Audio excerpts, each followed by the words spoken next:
आज के इस कार्यक्रम में हमें आशीर्वाद देने के लिए पधारे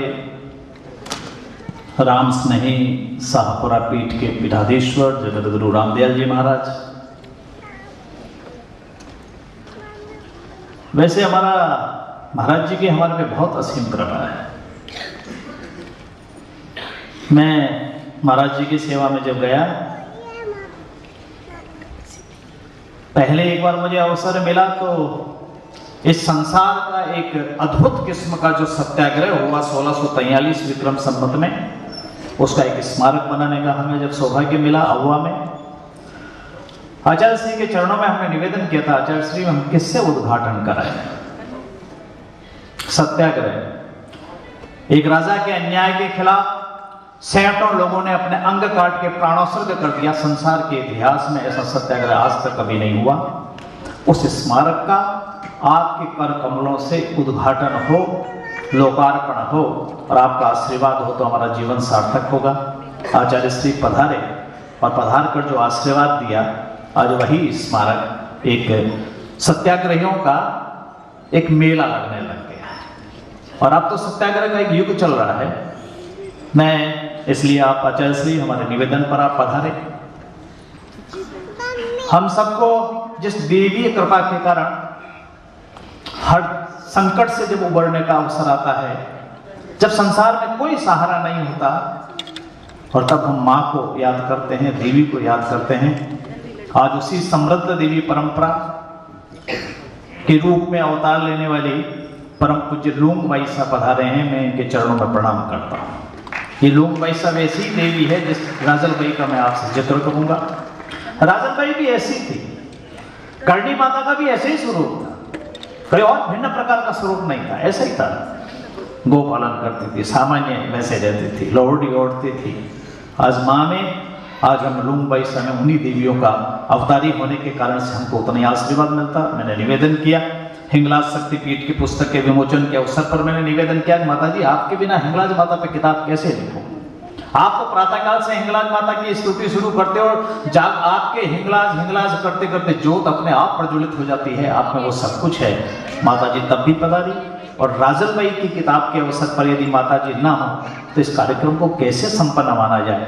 इसलिए हमारे निवेदन पधारी हुई परम पूज्य लूंग बाई साहब। आज के कार्यक्रम के अध्यक्ष मेरे अत्यधिक स्नेही मित्र, फिलोसोफर, साहित्य के क्षेत्र में मेरे गाइड, मार्गदर्शक, और मैं यूं कह सकता हूं कि मैं पढ़ता तो जरूर था कि पारस के कारण से लोहा में छोटा मोटा परिवर्तन हो जाता है। मैं तो कभी कविता लिखता नहीं था, मैं तो ये अक्षर के भाकर बनाया करते थे और मैं इनके पत्थरों के, इनके जो अक्षरों के पहाड़ खड़े हो जाते थे उनमें से आड़े टेढ़े भाटे लगाने का काम तो 20-30 साल से करता था। परंतु मुझे लिखने का काम शुरू करना पड़ेगा। यह सब कुछ प्रेरणा जिनकी संगत से मिली, जिनके सोबत से मिली, ऐसे मेरे प्रिय स्नेही मित्र पद्मश्री डॉक्टर चंद्रप्रकाश देवा, अकबर के नवरोज के प्रसंग हो और पुस्तक के विमोचन पर सबसे उपयुक्त इस हिंदुस्तान के 120 करोड़ की जनता में उपयुक्त पात्र कौन हो सकता है जो इस विषय पर बोले अधिकृत रूप से? ऐसे देश के आम जन के चहेते जो बोलते हैं तो ऐसा लगता है कि सरस्वती अपने आप बोल रही है, जब बोलते हैं तो ऐसा लगता है कि हमारे मन की बात बोल रहे हैं। आम जन को वाणी प्रदान करने वाले अपने लेखनी से एक प्रखर वक्ता, राष्ट्रवादी वक्ता पद्मश्री मुजफ्फर हुसैन साहब। मेरे यूं कह सकता हूं कि पहले 83 से लेकर अब तक जब से मैं जानने लगा तब से हर शुभ कार्य में आशीर्वाद देने के लिए आना, मार्गदर्शन करना। और मार्गदर्शन तो क्या करना, एक बार तो मेरी ऐसी स्थिति बनी कि मैं राणा सांगा का जब स्मारक बना रहा था तो मैंने कहा कि खानवा के ऊपर गीत क्या हो। मैंने सूर्यदेव सिंह साहब से निवेदन किया, सूर्यदेव सिंह साहब खानवा में राणा सांगा का स्मारक हो गया पर आपके गीत के बिना यह स्मारक नहीं चलेगा।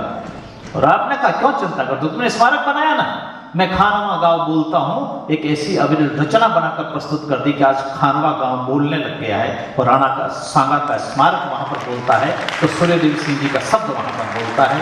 ऐसे पद्मश्री सूर्यदेव सिंह साहब हमारे बीच है, हमको सतत मार्गदर्शन करते हैं। जब भी मन में छोटा मोटा विचलन होता है, कुछ मार्गदर्शन लेना होता है, तो अधिकृत रूप से सही कहने के द्वारा मार्गदर्शन करने वाले ऐसे श्रीमान हनुमान सिंह जी राठौड़ साहब, मेरे स्नेही मित्र मनीष जी, गजादान जी, यहाँ मेरी अत्यधिक स्नेही मित्र अरुण चतुर्वेदी जी, डॉक्टर चंद्रप्रकाश जी देवल ने जब इस किताब को फॉरवर्ड किया या उसमें प्राकथन लिखा तो उन्होंने मेरे बारे में लिखा कि मैं पत्रकारिता के क्षेत्र में काम करता था।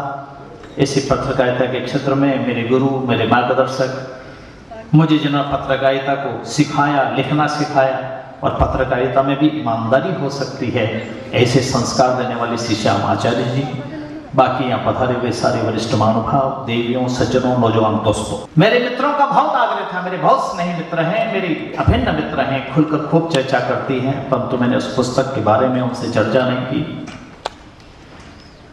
और उसका एक कारण था।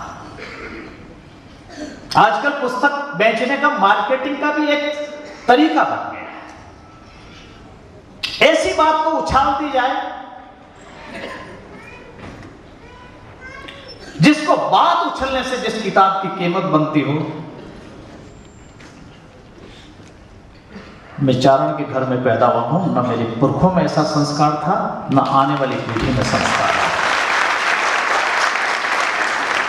क्या उछालना, किसका उछालना, इसे मैंने मित्रों से बहुत आग्रह किया। मैं उनके माफी चाहता हूं सार्वजनिक रूप से, मैं क्षमा मांगने में बहुत कंजूस हूं, पर मेरे सारे मीडिया के मित्रों से, मेरे स्नेही मित्रों से मैं क्षमा चाहता हूं। इस किताब की पुस्तक का जो नाम है, उस नाम के अर्थ में से अनेक अर्थ और अनर्थ हो सकते हैं। आजकल मुहर्रम के पवित्र अवसर पर रोजे का अवसर चल रहा है। आप आश्चर्य करेंगे, मुझे 50 लोगों ने टेलीफोन किया और 50 में से 49 लोगों ने मुझे ये कहा, लखावत जी रोजे के अवसर पर नवरोज किताब क्यों लिखी आपने अकबर की। और मेरे मित्रों, यही एक कारण था कि मैं इस किताब को आप तक पहले नहीं लाया। मैं आपसे निवेदन करना चाहता हूं कि उस रोजे से नवरोज का कोई संबंध नहीं है। रोजा मुसलमान धर्मावलंबी लोगों का रमजान के महीने में एक पवित्र अवसर होता है, परंतु नवरोज तो फारसियों का नए वर्ष का त्योहार का नाम है। हमारा जैसे बसंत का उत्सव होता है, वैसे ही पर्शियन लोग एक नए वर्ष के अवसर के ऊपर मार्च महीने के प्रारंभ में एक न्यू ईयर, नव रोज का मतलब नया वर्ष, नए वर्ष के दिन का जिस उत्सव को वो मनाते हैं उसको नवरोज कहते हैं। संयुक्त राष्ट्र संघ ने इस नवरोज को भी अंतर्राष्ट्रीय त्योहार का दर्जा दिया है। यह नवरोज आज से नहीं, पिछले 3000 वर्षों से लोग मनाते हैं। पर्शियन कैलेंडर का उल्लेख किताब अल तफहीम लिम अवाइड सिनात अल तंजीम में लिखा है, it is the belief of the Persian that Navroz mark the first day when the universe started it's motion. Persian इतिहासकार अबू सईद गर्देजी कहते हैं, नवरोज समारोह का पारसी धर्मावलंबियों का उत्साह से मनाए जाने का उल्लेख भी मिलता है। ऐसी लोक मान्यता है कि ईरान के लोगों द्वारा अपने यहाँ 100 खंभों वाले भवन का जो निर्माण कराया गया वह नवरोज के आयोजन हेतु कराया गया। सनानिद खानदानी साम्राज्य की स्थापना 224 और 651 AD के समय भी नवरोज समारोह के आयोजन का उल्लेख मिलता है। इसलिए इस नवरोज का इस रोजे से कोई संबंध नहीं है।